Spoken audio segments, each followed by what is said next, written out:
Good morning guys! Welcome back sa ating video. Once again, ako nga pala si Architect Micah, ang designer ng 3-story multi-purpose building. Going back sa ating dalawang video na in-upload, diniscuss natin yung laman ng ground floor at ng second floor. And today, i-discuss naman natin at ipapakita kung ano yung mga nakalagay sa third floor natin. Tara, samahan nyo ako.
Pag gusto po nating magpalagay ng roof deck sa ating mga tahanan, unang-una i-consider natin ito po yung pagwa-waterproofing. Mahalaga po na kapag tayo nagkakaroon ng roof deck, dapat wino-waterproofing po natin siya. At least 3 to 4 coats ng waterproofing bago po natin siya lagyan ng rubber coat or tiles na pang-outdoor. So yun po yung pwede natin gawin dyan para at least ma-minimize natin or mawala yung mga possible leaks in the future, especially kapag tag-ulan, at the same time para hindi magka-problema in long term kapag nagpa-function na or tinitirahan na natin yung mga bahay natin.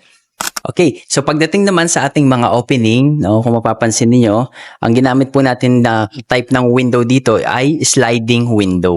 Ayan, so sa window may iba't ibang type tayo, merong sliding kagaya po nito, at meron tayong awning, meron din tayong casement, at meron din tayong fixed window. So yung types of window depende na lang po 'yon sa specs, at depende 'yon sa prefer ni client or ni owner. Okay, para naman po sa ceiling ng third floor, ang ikakabit natin dito ay kagaya nung nasa roof eaves, yung PVC wood panel. So ito po siya. So same ng texture, same ng specs, dark din yung texture niya. So before tayong magkabit ng finishes natin for ceiling, make sure na kumpleto na yung abang natin for electrical works, kagaya ng pin lights. Make sure na nakalinya na rin yung mga switches natin. Ayan, para kapag nagkabit na tayo ng ceiling, ay wala na tayong ma-miss or wala na tayong babalikan pa pagdating sa electrical works. Para naman sa ating hagdan, kung mapapansin ninyo, coated pa lang siya ng primer. Pero ang finishes natin dito para sa apakan, gagamit tayo dito ng wood planks. So 2 inches na wood planks, and ang coated nun ay wood stain finish. And also yung finish natin for the stairs ay gagamit tayo ng matte black na finish ng paint natin. Okay, natapos na natin pakita yung third floor ng multi-purpose building. Also, nakita na rin natin sa mga last video natin yung ground floor, second floor, and sa next video naman na gagawin namin, ipapakita naman namin kung paano i-install yung sa tiles, finishing natin for flooring, yung mga doors natin, and also yung mga fittings natin, accessories for kitchen, and also para sa toilet, yung mga water closet, lavatory, etc. etc.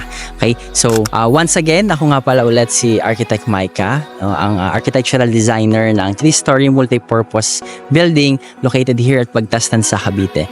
So kung kalimutan, i-like and i-subscribe then yung Facebook page ng Passion City Church, page po ng video editor as well ng Passion City Church, si Mark Jude Manguiop, and also yung aking page na Steward Design, so that makita po ninyo yung mga daily updates and also yung mga video na i-upload po natin.